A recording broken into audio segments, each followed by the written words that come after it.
ibarat lomba mobil ya, pasti kan ada yang di depan kita ada yang di belakang misalkan. Kita bisa menyalip nih ke depan kalau seandainya kita pakai strategi yang kira-kira, "Oh, saham ini cukup bagus nih, kita bisa untuk Oke. beli nih." Jadi kita lihat momen juga, kayak sekarang pandemi. Nah, pasti teman-teman tahu sektor-sektor mana aja yang sekiranya memberikan cuan yang cukup tinggi.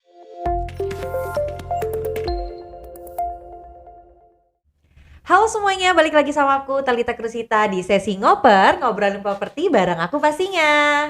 Nah, kali ini yang mau kita bahas adalah sesuatu yang sangat menarik nih, karena sekarang lagi marak banget di sosial media, anak muda, para influencer gitu ya, yang kayaknya cepet kaya sampai bisa beli properti dari cuan-cuan main saham nih. Wah, para trader muda nih ya. Nah, menurut kalian itu beneran bisa nggak sih? Kali ini aku mau bahas bareng narasumberku yang cukup profesional nih, yaitu Mas Suryadi dari Philips Sekuritas Indonesia. Halo Mas, selamat Halo, sore sore. Kak. Iya. Nah, Mas Suryadi ini Mhm, dari Philips Sekuritas Indonesia ya. Jadi betul. kalau untuk investasi-investasi pastinya lebih paham beliau lah ya dibandingkan aku nih.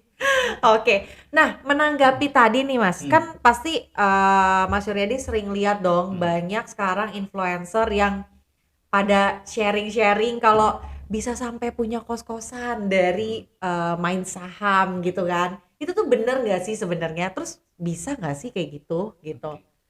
Sebenarnya bisa ya, kalau seandainya kita kalau di saham itu bukan bilangnya kita main saham, tapi investasi. Lebih ke arah Investasi saham, investasi. oke. Karena kalau seandainya main takutnya arahnya itu ke judi. Oke. Jadi kita bilangnya investasi saham nih. Jadi Nah, kesannya kayak main-main gitu ya. iya, Oke padahal kan oke itu suatu oke. hal yang serius ya, apalagi beli rumah gitu kan Iya ya, bener banget. properti. Itu kan hal yang serius juga ya. Nah, kalau dibilang bisa, ya exactly bisa nih Kak. Oke. Tapi memang balik lagi ke tujuannya masing-masing. Sama misalnya kita pasti punya target ya, dari contohnya dari harga rumahnya. Tentu Mm-mm. kan kita harus tahu dong untuk mencapai hasil sebuah investasi itu bagaimana. Oke. Jadi sebenarnya bisa lah ya. Betul. Nah, tapi pertanyaanku kalau sampai bisa beli properti, Hmm. itu main saham uangnya berapa gitu ya? Nah, itu yang jadi pertanyaan yang Itu kan benar-benar. jadi pertanyaannya. Betul, Kan kalau betul. misalnya main investasi saham Hmm. bisa jadi sampai beli properti kayaknya gue juga mau gitu kan. Iya, Kayaknya saham itu juga punya resiko juga betul. kan pastinya. Nah, menurut Mas Suryadi sendiri Mhm. untuk investasi di saham itu sebenarnya resikonya seperti apa sih? Terus aman gak sih? Oke, kalau dibilang resiko, semua hal itu pasti ada resikonya ya. Tergantung Betul. kita mentoleransi resikonya itu. Kita bisa Oke. nggak menerima resikonya, apakah kalau resikonya minimal 10% deh dari harga kerugian yang kita investasikan, bisa atau enggak. Kadang-kadang kita nggak tahu ya harga pasar modal itu naik atau turunnya. Gitu Heeh. kan. Nah, kalau seandainya dilihat mungkin dari targetnya sendiri, kita ambil contoh.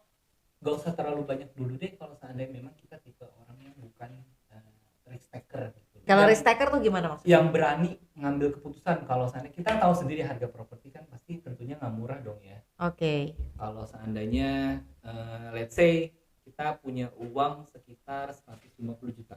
Nah, sedangkan harga properti kan kita tahu sendiri bisa sekitar 1 miliar. Untuk saat Hmm. ini ya Kak ya.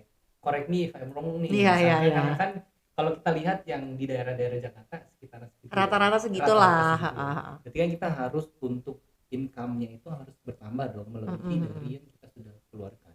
Kalau seandainya buat butuh DP-nya lebih gede lagi, 150 juta misalkan, oke tuh kayaknya agak-agak kurang nih, boleh untuk naik lagi misalkan ke 500 juta biar nanti untungnya lebih maksimal lagi.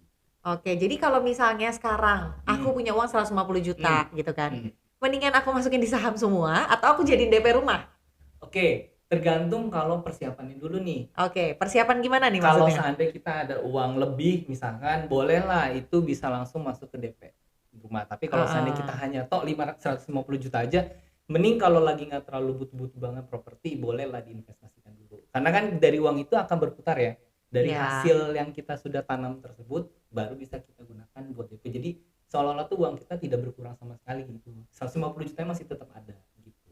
Nah Eh, tadi kan sorry Kak, tadi kan sebenarnya sempat ditanya ya, aman atau enggak nih investasi kan? heeh, heeh. Tenang kok, itu 100% harusnya aman. Kenapa? Karena kita udah langsung di naungan OJK nih. Jadi di Oke, bawah. untuk Philips Sekuritas Betul, Indonesia. First Sekuritas Oke. Indonesia. Kalau seandainya teman-teman bisa cek ya bisa dicek di websitenya Bursa Efek Indonesia lah bahwa company kita itu sudah terdaftar resmi dan diawasi oleh OJK.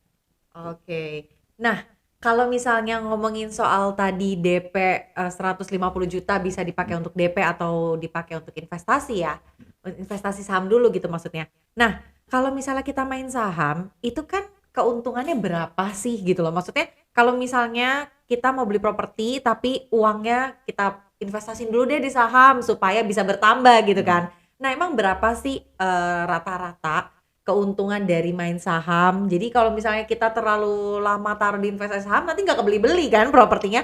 Nanti yang ada apa, harga propertinya naik, terus uangnya juga nggak nambah-nambah. Apalagi ada chance bahwa ada resiko mungkin minus gitu kan dari investasi saham. Itu gimana kira-kira Kak? Oke, yang pertama untuk return saham kita ngambil rata-ratanya aja ya. Memang kalau untuk kita bicara inflasi kan memang apalagi properti ya Kak ya. Mm-mm. Tahu sendiri tiap tahun tuh kayak mahal banget tuh. Betul, Bisa sampai betul. sekitar 20% ya properti itu ya Yes, inflasinya ya. kecuali Nah, COVID kemarin ya. iya. Apalagi saat ini lagi bagus nih Apalagi saat properti ini nih. lagi bagus banget, Iya. betul-betul. Jadi teman-teman pilih investasi apa properti nih. Oke. Oke. Iya, gimana tuh? Nah, kalau untuk biar kalau bisa diambil kesimpulan berarti kan kita nggak mau 150 jutanya itu hilang ya. Jadi biar tetap berkembang, biar kita ibarat kata kita nanam buah itu buahnya aja yang kita jual, pohonnya jangan ditebang. Tuh. Nah, berarti yang 150 jutanya itu boleh kalau buat returnnya setahun itu bisa kisaran 13 sampai sekitar 20%-an juga tuh. Jadi kita tinggal lihat aja nih pergerakan harga properti bagaimana. Kalau seandainya kita tahu target sendiri kan, oh kira-kira DP-nya sekitar 200 juta deh. Itu butuh waktu berapa tahun ya untuk kita DP-nya bisa menyamai 200 juta tersebut. Oh kira-kira kalau seandainya ada uang lebih lagi 150 juta kurang deh, bolehlah di top up lagi, tambahin lagi. Nah, kalau seandainya masih kurang juga misalkan, ya udah kita mau nggak mau diemin aja dulu sampai jangka waktu yang cukup lama sih sebenarnya. Kalau dibilang untuk takutan harga nanti naik dan lain sebagainya, kita udah punya target sendiri. Ibarat kasarnya kalau seandainya kita lomba-lomba itu ibarat lomba mobil ya, pasti kan ada yang di depan kita ada yang di belakang misalkan. Kita bisa menyalip nih ke depan kalau seandainya kita pakai strategi yang kira-kira oh saham ini cukup bagus nih, kita bisa untuk beli nih. Jadi kita lihat momen juga kayak sekarang pandemi. Nah, pasti teman-teman tahu sektor-sektor mana aja yang sekiranya memberikan cuan yang cukup tinggi. Oke. Jadi kita lihat Jadi tuh di situ, mainnya di situ untuk jadi memutarbalikkan strategi kita. jadi investasi saham itu juga bukan sekedar kayak asal pilih ya. Betul. Harus seperti apa sih main saham tuh? Pertama ya, Ada tips and triknya nggak sih main saham nih biar cepet kaya gitu? Aku juga mau punya kos-kosan masalahnya.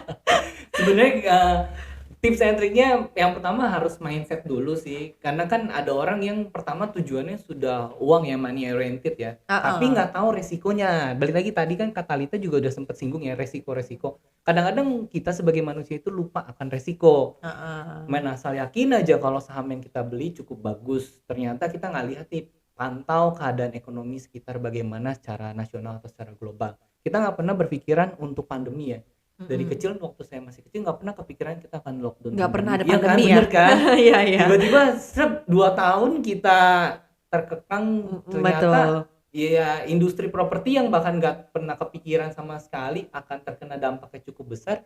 Buktinya pada saat pandemi penurunan kan ada sekitar lumayan cukup tajam ya untuk pembelian properti. Nah kalau seandainya kayak gitu kan kita harus tahu lagi tuh strateginya yang lain selain mindset, ya kita harus tahu lagi nih, lihat momen-momennya. Kalau seandainya sektor yang A dia nggak cukup bagus, kita bisa pindah ke sektor B. Kalau ibarat kasar sahamnya itu bisa bilang diversifikasi seperti itu. Nah, kalau misalnya kita investasi di saham, kemarin kan terdampak pandemi nih ya kan. Tentunya banyak banget sektor-sektor yang terkena dari dampak si pandemi ini gitu kan. Nah, menurut Mas Adi, ada nggak sih sektor yang bisa diinvestasikan saham yang tidak terdampak pandemi? Oke, ini menurut tim riset ya. Ya oke. Oke. Harus berdasarkan Iya, riset tim ya. riset ya dong, Betul, berdasarkan betul, data betul. dong. Takutnya nanti disangka asal omong doang kan kita juga nggak enak ya. Betul. Jadi teman-teman riset juga kan berarti mereka juga memantau untuk perkembangan ekonomi. Kalau berdasarkan market outlook yang dari 2022 nih dari tim riset kami sih memang ada 5 sektor yang bisa dipantau. Misal pertama untuk sektor consumer goods, lalu sektor energi, sektor teknologi boleh, sektor kesehatan dan sektor perbankan, dan juga sektor untuk non customer goods seperti plantation atau perkebunan. Kayak misalkan sekarang lagi heboh nih untuk kelapa sawit ya. Kita tahu sendiri harga minyak goreng. Nah, itu sudah dilihat perkembangannya dari tim riset kami bahwa kemungkinan sektor-sektor tersebut tuh memberikan hal positif di tahun 2022 gitu. Jadi kita bisa masuk tuh di sektor-sektor tersebut yang sekiranya walaupun pandemi gini kita nggak pernah tahu ya kapan berhentinya. Kapan berakhirnya, betul. Sebenarnya kan untuk sektor-sektor seperti cycle aja, kadang di bawah kadang di atas, tinggal tunggu momennya aja. Misal properti saat ini mungkin pandemi orang masih lebih menyimpan uangnya daripada keluar, karena kita nggak tahu ya, apalagi kalau seandainya kita sebagai pebisnis juga, kita nggak tahu tuh kapan bisnis kita harus bisa bertahan lama. Tapi kalau seandainya dilihat sektor-sektor apa aja yang bisa bertahan, ya bisa dilihat dari perbankan mungkin, terus juga dari sektor kesehatan, apalagi kan rumah sakit dan juga laboratorium, saya rasa cukup mampu di pandemi ini. Oke. Anyway, aku sendiri kan memang nasabah dari Philips Sekuritas nih. Wah. Nah, semenjak pandemi itu sekitar hampir 2 tahun ya, tapi lebih ke setahun pertama waktu bener-bener lockdown di rumah nggak ngapa-ngapain, itu memang aku bener-bener mantau si saham ya, investasi sahamku ya. Karena ya kita nggak tahu mau ngapain lagi. Ya alhamdulillahnya di kantor tetap digaji gitu kan. Iya. Wah, bisa cari uang dari tempat lain nih gitu kan. Nah, memang si rumah kesehatan gitu ya sama perbankan tuh emang kayak berasa nggak terdampak pandemi atau gimana gitu ya.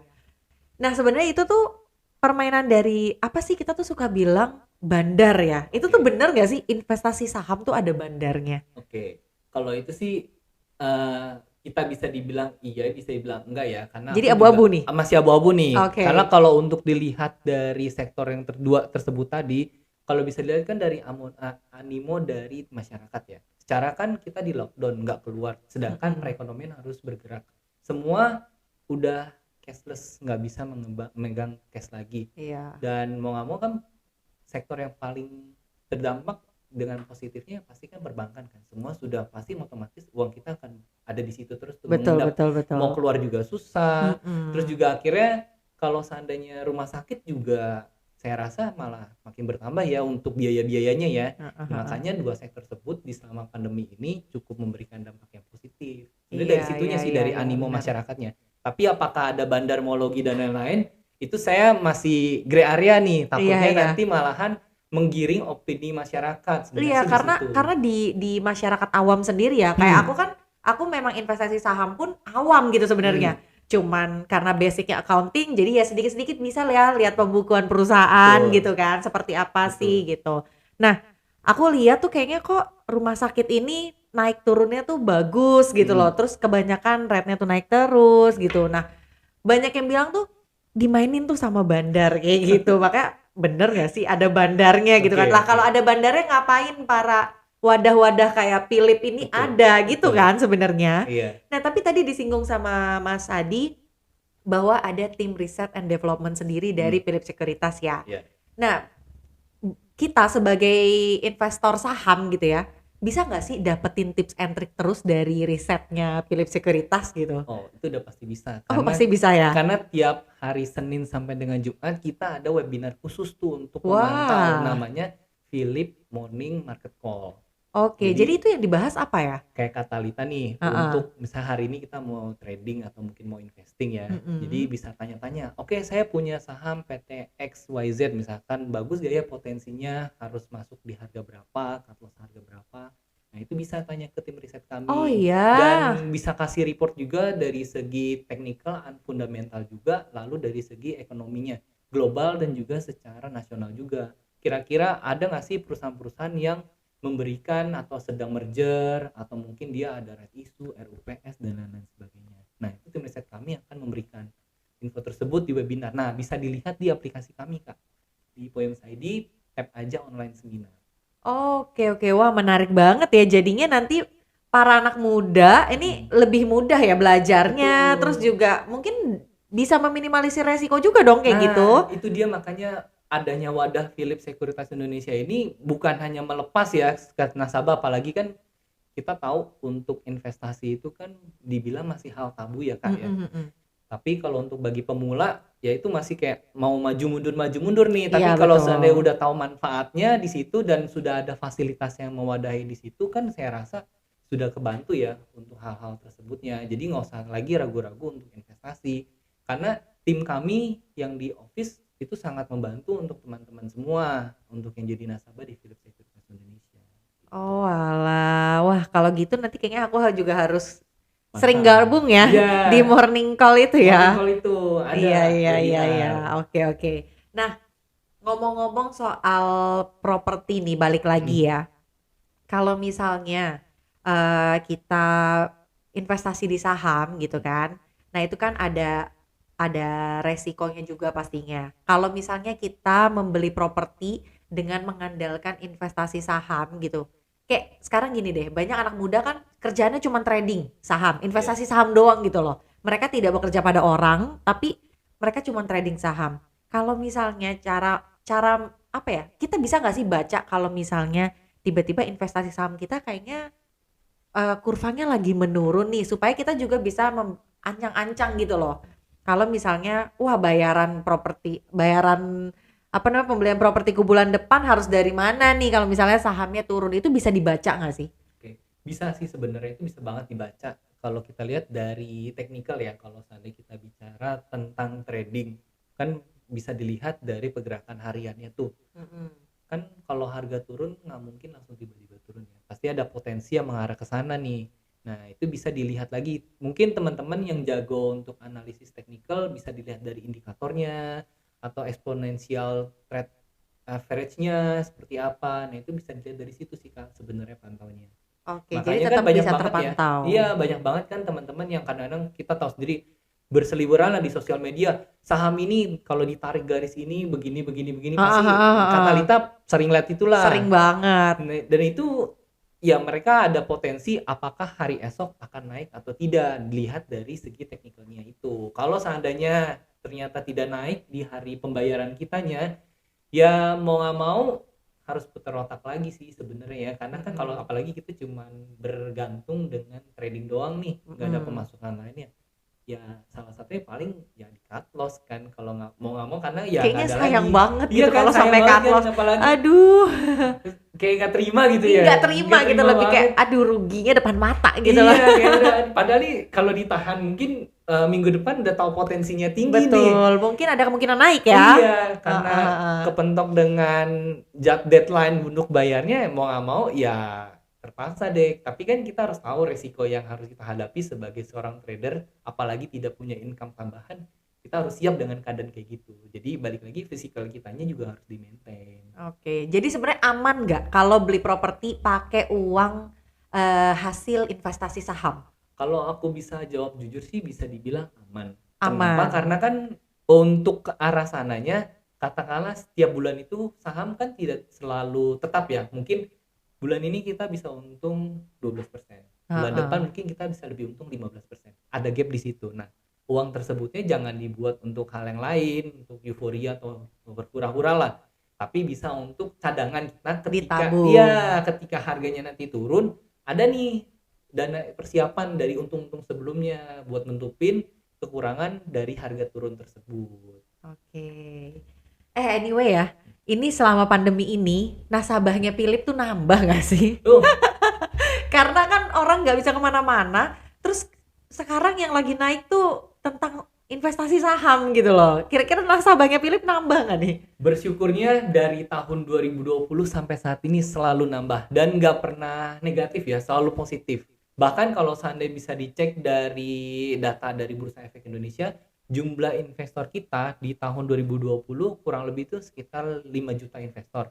Dan data terakhir yang saya dengar dari bursa itu di 2021 sekitar 7 juta. Berarti kan naiknya hampir 50% ya. Yes, banyak juga ya. Iya, makanya. Jadi investasi itu tuh nggak apa namanya bukan hal yang agak tabu lagi apalagi kan orang-orang di karantina atau di lockdown nggak bisa kemana-mana ya uang yang nganggur ya biar berputar uang yang kerja gantian lah Iya, jangan iya. sampai kita yang sudah tidak bisa kerja akhirnya duit kita nih yang kerja nih seperti motonya Philip duit yang kerja Iya, gitu. duit kerja untuk kita gitu Iya ya. tapi harus gunakan dana dingin jangan sampai dana kebutuhan sehari-hari nih kita pakai, makanya harus ada komposisinya sebenarnya. Itu yang kadang-kadang susah, Kak. Oke, Orang iya, mikir betul betul. buat DP ya udah buat DP aja, padahal kita harus sehari-hari kan harus butuh ya untuk makan, Iya, biaya listrik heeh ya, heeh. utilities dan lain-lain sebagainya. Nah, itu kadang-kadang kita suka lupa. Ya udah ada duit kayak harus mindsetnya untung untung untung. Nah, itu lupa malah jadi nggak makan, jadi Iya, sakit benar benar. Nggak, jadinya. karena aku ya sebagai sebagai investor saham yang tidak terlalu aktif juga, Mm-mm. emang kadang-kadang apa ya, jiwa emosional tuh kalau lagi ngerasa wah kayaknya bakal naik nih, Iya. tuh top up terus ya kan. Nggak sadar itu pakai uang yang Uang panas yang sehari-hari ya, iya iya. uang yang untuk beli susu anak besok gitu Iya. kan. Ini jadi besok beli susu anak pakai apa? Udah Lumayan masuk iya. semua ke situ kan. Emang berarti investasi itu ditekankan harus pakai uang dingin Uang ya. dingin. Kadang banyak juga yang kejebak, apalagi sekarang marak banget sama pinjol-pinjol tuh. Mentang-mentang mau untung, ya udah akhirnya nambah lagi top up, tapi bukan dana sendiri, malah Oke. dana pinjaman. Itu malahan menjerumuskan kita. Oh iya, Makanya kalau benar-benar. seandainya di investasi itu ada yang dibilang kalau seandainya harga turun kita nggak usah takut, dan kalau harga naik kita jangan serakah. Dalam tanda kutip ya itu tadi, kita ingin dapat keuntungan yang berlebih-lebihan, padahal belum tentu kan hari esok langsung harganya juga naik. Itu yang kadang-kadang berbahaya. Nggak usah terlalu serakah ketika harga kita sudah naik. Yang penting dilihat aja target kita itu tujuannya kemana nih. Kalau seandainya sudah berkecukupan, ya udahlah nggak usah serakah dulu. Bisa kita jual dulu, nanti kita masuk lagi di harga bawah. Kan bisa seperti Oke. itu. Nah, kalau aku sendiri kan aku sebagai investor saham jangka panjang nih. Mm-mm. Karena aku bukan trader gitu ya. Jadi aku tuh suka mindsetnya gini loh. Ketika harga lagi turun, mindsetku seperti ini. Nanti juga naik lagi. Oke. Bener nggak sih sebenarnya mindset kayak gitu? Itu exactly iya sih, betul. Bener Dan ya? ada caranya juga tuh Kak, biar nambahin kalau seandainya kita beli di harganya cukup mahal ya. Ternyata katakanlah dulu Kakak beli di harganya 2.000. Sekarang harganya 1.500 nih. Pasti kan kita agak-agak H2C ya, harap-harap cemas gitu Betul kan ya. betul. Aduh ini jual nggak ya? Aduh nanti naik gak ya? Naik sih exactly pasti naik. Cuman dalam waktu dekat apakah bisa? Saya rasa sih agak kurang ya, harus jangka waktu panjang nih. Mm-mm. Tapi kita ada namanya DCA, strategi dollar cost averaging, supaya kita mendekati harga bawahnya. Kalau tadi beli di 2.000, harga sekarang 1.500, gak masalah, kita masuk aja di harga 1.500. Beli lagi berarti? Beli lagi, nambah Oke. lagi. Nanti ketika harganya sudah dan itu juga pasti akan terakumulasi harga rata-rata. Tadi harga 2.000, karena dibagi rata, dibagi dua itu menjadi kita punya harga jadi sekitar 1.800. Jadi kan mendekati harga bawah ya. Ketika nanti harga saham tersebut sudah naik menginjak di 1.900, berarti kan kita sudah ada kebalikan ya, untung 100 Udah perak. untung ya. Nah, di situ kita cara untuk strateginya. Oke. Nah, karena aku tuh suka takut deh kalau misalnya beli di harga 2.000 turun 1.500, aku beli nih nanti turun lagi. Itu yang ditakutin ya kadang-kadang ya. Jadi udah nafsu top up terus kayak Iya, iya. gitu loh. Emang mindsetnya para investor saham tuh harus seperti apa sih Kak? Oke, Yang aman gitu ya. yang aman ya. Harus memantau sebenarnya Harus ya. memantau. Memantau tanda kutip, memang kita bukan melihat sehari-hari lihat grafiknya terus 5 menit sekali harus lihat grafik, enggak. Tapi kita lihat dari baca-baca berita, entah dari fundamental. Mungkin balik lagi dari tim riset kami, kalau seandainya mungkin kita ragu nih untuk masuk di harga 1.500, potensi kedepannya akan turun atau tambah ya, akan naik ya. Ya boleh ditanya dulu, nanti tim riset kami akan bantu nih. Karena kan Oke. pasti supaya ya ada win-win solution ya, jangan sampai nasabah itu merasa wah udah banyak keluar uang tapi kok kita malah nggak dapat untung. Di situ kan tujuannya kita juga buat berinvestasi kan, untuk mendapatkan tambahan gitu. Oke. Nah, kalau misalnya kita mau investasi saham, itu apa sih yang perlu diperhatikan, Kak? Oke. Apalagi kita kan serius nih. Para Hmm. anak muda nih biasanya kalau udah investasi saham gitu ya, itu jiwa emosinya kan masih nggak stabil kan. Nanti ditawarin yang ini dikit, ini tuh begini loh gitu. Ini cuannya banyak gitu kan. Bahasa cuan tuh maksudnya profit gitu Profit ya. ya. Sekarang kan orang suka bilang cuan-cuan gitu kan. Nah, gimana sih supaya kita nih anak muda itu tuh nggak salah pilih gitu loh? Ada nggak sih apa namanya tipsnya mungkin untuk memilih investasi saham yang benar tuh seperti apa kayak gitu? Oke, memilih saham karena kan perusahaan yang listing di bursa itu banyak ya, ada 700. Banyak banget. Jadi nggak mungkin kita pantau satu-satu. Betul. Caranya paling itu gampang banget. Kita lihat di kehidupan kita sehari-hari. Contoh produk-produk yang kita pakai dari ujung rambut sampai ujung kaki lah. Ah, Kakak pasti udah tahu dong sampo pakai mereknya apa, ah, brandnya ah. apa, perusahaannya apa. Terus mulai dari makanan, kita tahu mie instan yang terkenal apa dan Mm, mm, lain-lain mm. sebagainya. Kita tahu kapitalisasi dari perusahaan tersebut sudah seberapa besar di Indonesia. Nah, kita bisa milih lah perusahaan-perusahaan yang memang sudah ternama tersebut. Kalau seandainya kita sampai buta lah mengenai fundamental, mengenai technical, ya kita lihat secara simpelnya ya produk yang kita pakai sehari-hari. Karena untuk dilihat kapitalisasinya aja tuh sudah memegang target berapa persen di Indonesia, kita lihat ya untuk keuntungannya udah pasti cukup menjanjikan gitu loh. Nggak mungkin bangkrut dalam waktu sehari 2 hari gitu kan. Oke, Apalagi kan kapitalisasinya sudah cukup besar ya. Ini bisa dilihat dari situ aja sih. Produk yang kita pakai. Itu oke. aja simpelnya.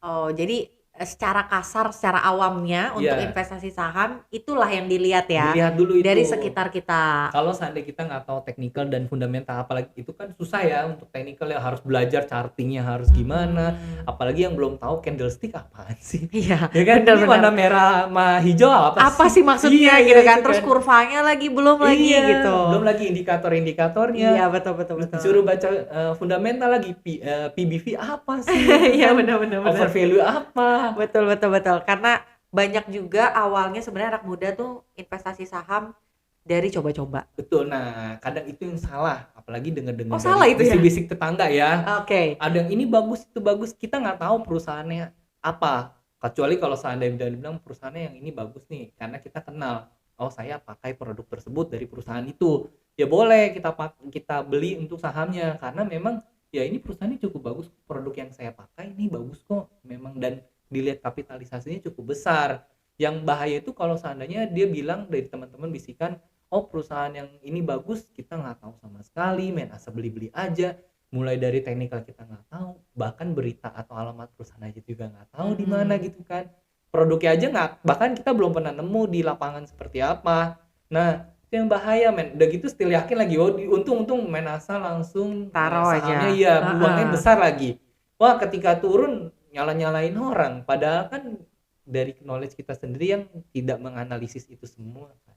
Oke. Nah, kalau tadi kan ngomongin tentang perusahaan yang mau kita beli saham. Nah, sekarang kalau misalnya cara memilih wadah untuk berinvestasi, kayak misalnya Philips, pasti Philips kan punya kompetitor ya. Betul. Gimana sih caranya pilih yang benar dan tepat gitu? Jangan sampai naungannya ini ternyata salah gitu loh. Salah pilih yang ada terjerumus gitu kan. Udah untung belum gitu. Ternyata wadahnya aja salah kayak gitu. Gimana tuh cara pilihnya? Oke, banyak banget ya kalau seandainya dilihat tuh investasi, kalau baca berita investasi bodong, apalagi yang heboh tuh sempat Kak, yang Sunmon alat Sunmon kesehatan. alat ya ya. Astaga itu nggak tahu dan belum terverifikasi aja tuh orang kenapa yakin sih yang Iya betul. sebenarnya wadahnya udah ada. Salah satunya Philips Securities Indonesia. Kalau saya teman-teman pengen berinvestasi, tips yang pertama ya teman-teman harus cari dulu perusahaan sekuritasnya ya. Cek butuh waktu ya, memang ada butuh waktu sih, jangan kita menggebu-gebu nih ada uang akhirnya ya udah main asal masukin aja, kita nggak kenal perusahaannya apa, bahkan terdaftar di OJK aja enggak. Di Philips Securities Indonesia cek aja di websitenya sudah resmi, lalu memiliki beberapa cabang di kota-kota di seluruh Indonesia. Jadi kalau teman-teman yang memang agak kesusahan nih untuk pembukaan aplikasinya dan lain sebagainya, kalau ada apa-apa katakanlah sesimpel yang menjadi nasabah itu meninggal harus ada ahli waris, untuk urus-urus itu lebih gampang ya, nggak perlu kita ternyata tinggal di Sulawesi ternyata harus terbang ke Jakarta, itu kan Untuk urus. iya untuk urus itu ke pusat susah ya kita. Repot ya. Iya Ha. karena ada kantor perwakilan di daerah teman-teman, akhirnya lebih gampang mempermudahkan hal-hal yang seperti itunya. Jadi harus terdaftar lalu memiliki aplikasi yang sudah terverifikasi nih, jangan sampai aplikasinya juga aplikasi yang buatannya beda nih. Kalau seandainya dilihat-lihat kok nama aplikasi tidak, pembuatnya bukan PT Philips Securities Indonesia ya, itu harus perlu diperhatikan. Oke, jadi antara Kadang-kadang PT dengan aplikasinya harus harus match ya. sama, Oke. betul. Kadang-kadang ada yang memang kita dunia digital itu agak cukup ngeri-ngeri sedep ya kalau Iya bisa betul. dibilang, banyak banget yang menyebar hoax dan lain-lain ya. Jadi data kita nggak tahu akhirnya disalahgunakan oleh oknum-oknum yang tidak bertanggung jawab. Nah itu betul banget Situ tuh. kan. Karena kan apa ya, di perusahaan itu kadang kita ketika login aplikasi gitu ya, kita kan memasukkan semua data ya. Betul. Nah itu kalau di Philips sendiri aman gak sih? Oh iya, Aman dong, karena datanya langsung kita keep ke server, nanti dibantu oleh tim IT kita, nanti akan kita langsung masukkan ke bank custody untuk pendaftarannya, dan juga kita laporkan juga ke OJK dan lain sebagainya. Karena kan kita ada namanya self regulator organization ya, itu ada KC, ada KP yang memantau semua investor dan calon investor nih. Data-datanya ya. Data-datanya di sana. Jadi Mulai tidak dari boleh disalahgunakan atau diberikan betul, kepada pihak ketiga. betul, dan itu hati-hati. Nah, ini mau bicara tentang pihak ketiga, ini yang sangat disayangkan ya. Kadang-kadang ada orang yang berinvestasi, kalau yang ada bilang titip-titip dana itu bahaya loh, Pak. Itu Titip yang dana untuk titip dana investasi. investasi. Aku pernah dengar sih. Nah, itu yang bisa dibilang investasi bodong ya. Karena kalau yang namanya investasi harus namanya nama kita. Walaupun kita satu keluarga, aku dengan orang tua aku, terus aku bertransaksi dengan atas nama orang tua aku dengan telepon ke Philip misalkan, walaupun sebagai anak kandungnya itu nggak akan bisa karena namanya aja beda. Harus Suryadi, harus Suryadi. Kalita harus Oke, Kalita. kecuali misalnya meninggal atau apa bisa. Betul. Kecuali ada urusan Oh. seperti itu baru bisa, dan itu kan harus ada laporan ya, surat kematian dan lain sebagainya, sah dari pengadilan juga. Oke. Tapi kalau aku sendiri ya ngapain ya main investasi saham tuh titip-titip gitu loh. Lebih enak lihat sendiri. Udah gitu kalau aku sendiri pakai aplikasi POMS itu gampang banget gitu. Aplikasinya gampang gitu kan, tinggal belinya gampang, tinggal jualnya gampang, ngapain titip-titip gitu sih. Jadi ya itu mungkin buat para anak muda yang pengennya instan kali ya. Betul. Nggak mau ngambil resiko, ya udah lo yang mainin ya, lo yang investasi ya. Nanti kalau misalnya untung bagi dua, kalau rugi marah-marah, kan biasanya gitu kan. Iya, itu udah ini banget ya. Udah hal yang pasti banget ya kayaknya. Betul. Kalau untung diem-diem, Kalau kalau untung seandainya diem-diem. rugi marah-marah, ini gimana sih aplikasi? Iya, betul. Padahal dia nggak tahu, orang yang mainin aja bukan dia sendiri. Betul. Cara mantaunya aja dia nggak bisa, itu bahaya. Oke, nah kita balik ke properti. Kalau Mas Suryadi sendiri saat ini nih di era transisi seperti ini, kan dibilang sekarang COVID juga sudah, memang sekarang karena Omikron lagi naik lagi ya, tapi maksudnya kita pun sudah terbiasa hidup seperti ini gitu loh. Perekonomian juga tetap berjalan gitu kan. Kalau punya uang untuk saat ini, Mas Suryadi lebih pilih investasikan di saham atau beli properti? Kalau aku sih dua-duanya ya. Loh, Jujur gitu aku ya? juga lagi sering mantau-mantau nih properti apa sih, karena kan kalau bisa dibilang bohong kalau seandainya tidak ada tabungan ya. Pasti kan Iya. kita ada tabungan dong yang udah mempersiapkan properti. Justru momen yang tepat kalau seandainya kita beli properti kan ya. Lagi turun-turunnya nih. Tapi kalau seandainya dibilang oke, ya harus jalan dua-duanya sih, karena kan kita nggak tahu ya. Tiba-tiba inflasi juga naik lagi, kita sudah ada wadahnya di investasi yang akhirnya menutupi kekurangan biaya tersebut untuk bayar properti. Oke. Jadi harus di mix ya, karena kan memang itu dua hal yang beda. Yang satu investasi di jalur pasar modal atau di metode keuangan gitu loh. Yang satu lagi untuk aset real. Itu kan properti aset real ya, kita bisa bilang ya. Tapi kan ya kalau seandainya bisa gerak dua-duanya, kenapa enggak sih? Iya sih benar, apalagi kalau misalnya beli propertinya dijadiin buat kos-kosan Iya. atau misalnya disewakan Diputar gitu kan, lagi ya. diputar lagi. Jadi uangnya tuh muter segala Muter arah ya. terus. Jadi mindsetnya udah langsung oke, kerja Iya, nih, mindsetnya enggak. langsung kayak oke, kayaknya uang jalan terus Jalan nih terus gitu nih. kan. Properti ada, uang Iya, juga betul, masuk betul. nambah Jadi lagi. sebenarnya kalau kayak gitu saling melengkapi nggak sih? Kalau misalnya di saat investasi sahamnya lagi kurang bagus, bisa dari si properti ini. Ya. Nah, aku juga mau tanya nih, kalau misalnya investasi itu kan ada jangka pendek, ada jangka panjang kan pastinya.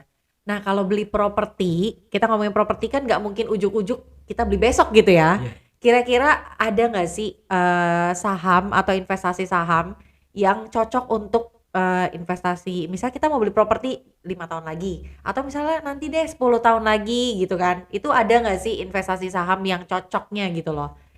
Kalau dibilang investasi saham, semua hampir cocok ya, dilihat dari kapitalisasi perusahaannya aja, dari fundamentalnya bagus atau enggak. Tapi kalau dilihat dari jenis investasinya, kalau bisa dibilang reksadana saham oke, untuk jangka waktu 5 sampai 10 tahun, atau kita mau jangka pendek 3 sampai 5 tahun, atau itu medium ya, sorry.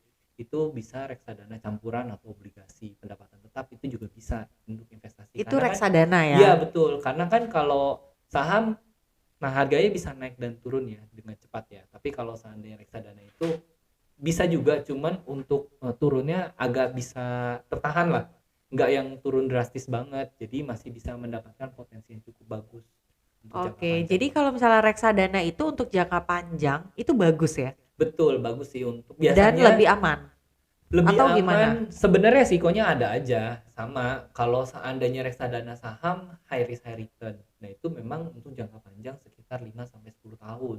Biasanya kan kita cuma taruh aja, nanti manajer investasi yang akan mengolah dana kita kan. Nah, sekitar 5 sampai 10 tahun baru ketahuan tuh. Dan kalau bisa dilihat prospektusnya itu bisa ketahuan performance-nya bagus atau enggak. Di awal kita sebelum beli produk tersebut, kita sudah tahu, oh ini akan mendapatkan return sekitar 20% selama 1 tahun. Itu kan cukup menjanjikan ya. Oke, jadi kalau untuk yang mau beli properti jangka panjang, mungkin bisa taruh investasinya di reksadana. Reksadana saham.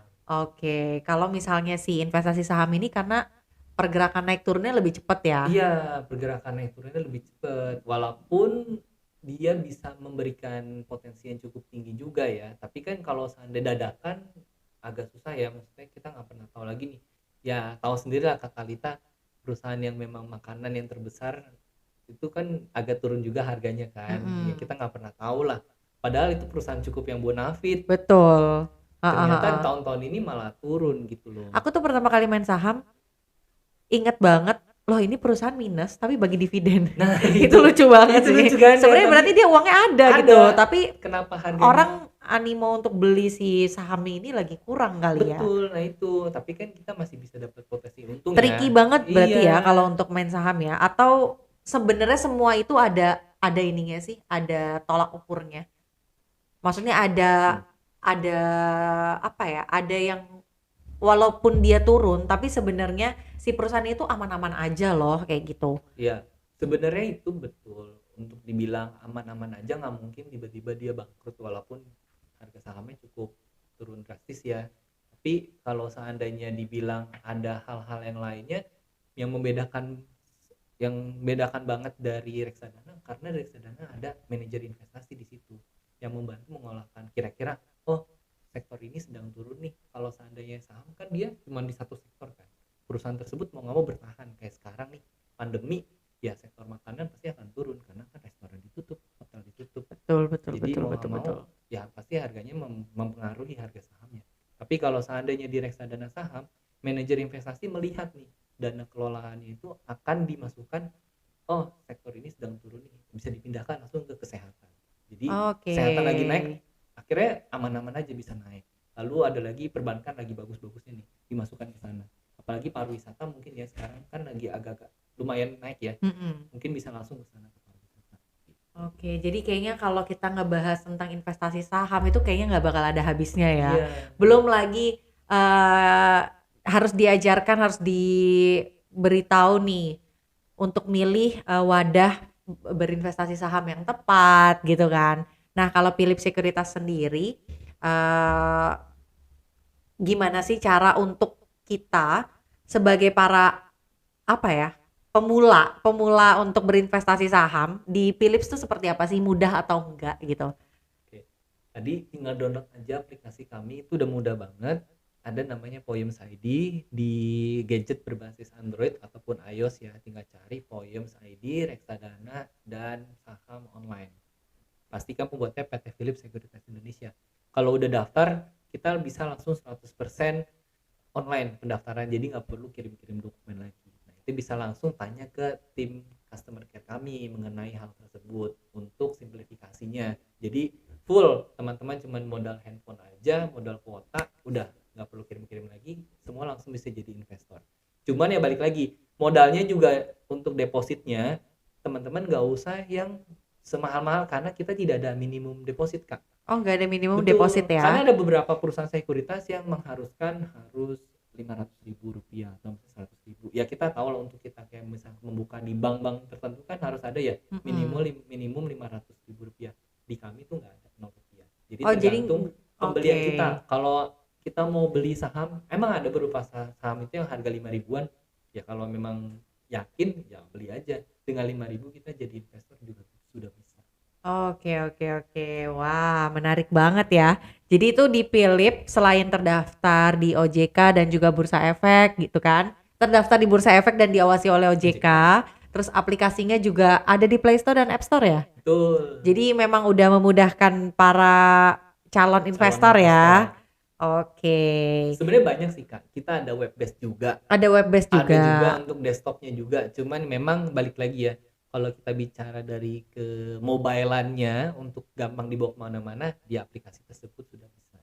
Nah kalau aku sebagai anak muda mau tanya, kenapa harus pakai Philip? Kenapa nggak pakai wadah sekuritas yang lain? Pertama, Ayo coba yakinin dong, yakinin aku sebagai anak muda nih. Oke, pertama dari namanya aja kita sudah tahu bahwa perusahaan Philips Securities Indonesia ini berdirinya itu udah lama. Bukan hanya perusahaan yang ece-ece, perusahaan kecil. Bisa dilihat untuk dari resminya sudah terdaftar di BI dan juga diawasi oleh OJK. Sudah terdaftar di resmi ya. Lalu untuk aplikasinya sendiri mudah digunakan.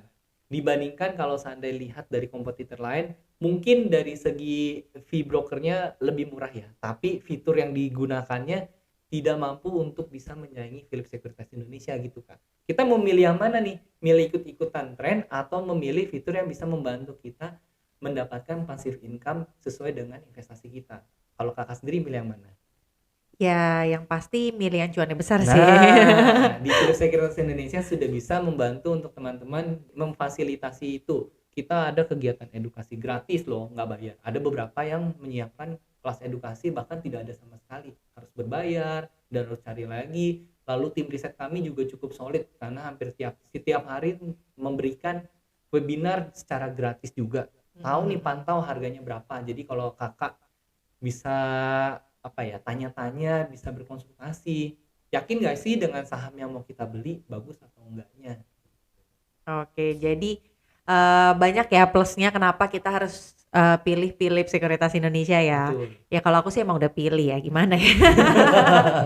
Aku sebelum Tapi sejauh ini merasakan berinvestasi dengan Philips Sekuritas gimana Kak? Gampang kan? Gampang banget sih. Aku ya sebagai investor awam tuh ya gampang banget menurutku gitu loh. Cuman aku tadi rada tersinggung karena dibilang katanya jangan coba-coba gitu. Aku awalnya coba-coba soalnya. Jadi udah ada testimoni belum nih kalau misalnya ada yang si investor dari Philip yang udah sampai beli properti semenjak berinvestasi di Philip. Kalau itu ada nggak nih testimoni denger siapa tahu kan? Mas Hadi, aku udah beli rumah loh di seberang sana gara-gara trading nih di Philip. Itu gimana? Udah ada belum testimoni kayak gitu? Kalau itu saya rasa udah ada ya. Saya pernah dengar tuh dari teman-teman nih, dari tim-tim customer care. Oh ini ada nih teman-teman nasabah yang bisa menggunakan uang investasinya buat beli properti kayak gitu loh. Untuk minimal DP ya bisa lah untuk DP rumahnya kan. Atau untungnya mungkin tiap bulan bisa buat bayar itu kali ya, cicilannya kali ya. Iya betul banget Kak, itu cukup membantu ya.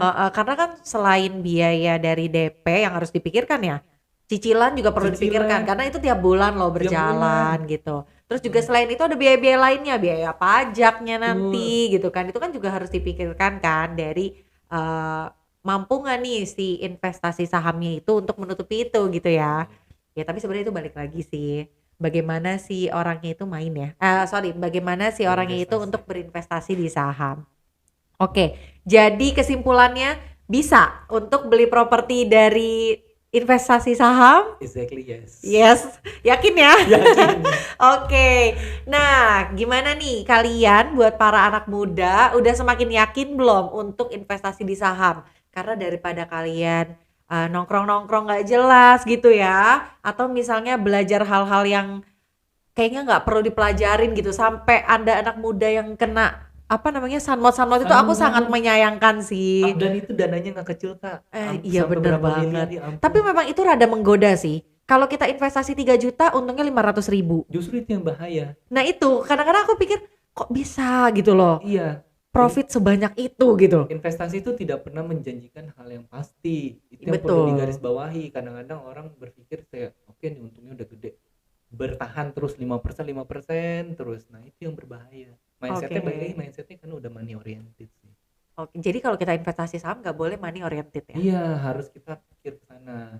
Maksudnya pikir resikonya. Oke, iya itu memang. Makanya aku sangat menyayangkan anak muda yang sampai apa ya, sampai kemakan sama Sanmol itu harusnya dia sebagai anak muda lebih open minded gitu. Betul. Mungkin nggak sih seperti itu gitu ya? Sayang banget kan Makanya dananya sayang itu. banget, sayang banget. Itu kalau diinvestasikan di reksadana mungkin Udah pakai bagus. manajer investasi bisa buat DP rumah itu kayaknya ya. Mungkin juga udah bisa bayar cicilannya kayaknya ya. Oke.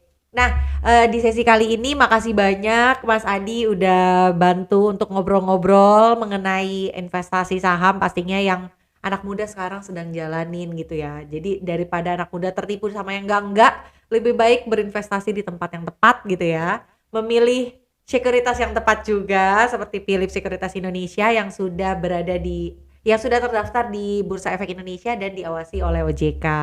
Ada kesan-pesan terakhir untuk anak muda supaya lebih semangat nih Oke, untuk berinvestasi gitu. kalau ditanya investasi itu harus sedini mungkin ya. Tapi Oke. dananya dari mana? Lebih baik dananya untuk disisihkan bukan disisakan. Kadang-kadang banyak orang yang nanti deh belanja online dulu, ini itu dulu, tapi kita nggak mungkin sana. Nanti sisanya dibuat investasi. Justru itu hal yang salah. Tapi harus di awal kita udah rencanakan. Oke. Disisihkan. Disisihkan Sisihkan jangan. bukan disisakan. Oke. Ada lagi tips and triknya untuk yang mau Nah, daftar saham ataupun mau mulai nih? mulai dari sekarang. Oke. Karena Coblos nomor 3 investasi gitu. Nggak salah ya. karena investasi yang terbaik adalah dimulai dari sekarang. Sebenarnya investasi terbaik adalah 20 tahun dulu, tapi karena 20 tahun dahulu sudah lewat, ya harus dari sekarang. Karena apa? Karena harga di pasar modal tentunya pasti akan naik di tahun-tahun berikutnya. Oke, sekian sesi ngobrol kali ini. Makasih banyak Mas Adi udah datang ke sini, udah kasih edukasi nih buat para anak muda pastinya supaya anak muda lebih tergugah lagi ya untuk apa ya? Itu investasi sejak dini ya. Jangan terlambat gitu. Nanti kalau udah tua gitu kan, uangnya udah sisa-sisa baru tergoda mau investasi saham. Oke, terima kasih. Terima Selamat kasih. sore. Selamat sore Kak. Terima kasih. Nah, selesai sudah obrolan kita mengenai investasi saham untuk beli properti. Jadi memang yang sedang marak di sosial media itu ternyata bener loh. Kita bisa membeli properti ataupun aset itu dari investasi saham. Wah, kayaknya para anak muda mesti pelajarin dari sekarang karena sebenarnya untuk investasi saham itu tidak memerlukan waktu yang cukup lama. Maksudnya kayak kita harus pergi ke sana kemari, semuanya tuh gampang, bisa dari online, bisa dari tadi kalau dari Philips Sekuritas bisa ikutin morning call-nya. Nah, jadi sebenarnya banyak banget ya wadahnya para anak muda untuk belajar investasi saham. Investasi sejak dini, jadi lebih taunya lebih cepat, nanti cuannya juga lebih cepat kan? Oke, sekian video kali ini. Buat kalian yang suka sama konten seperti ini, jangan lupa di like dan jangan lupa di komen ya. Dan jangan lupa di subscribe ke channelnya Talita Krusita. Aku Talita, bye-bye.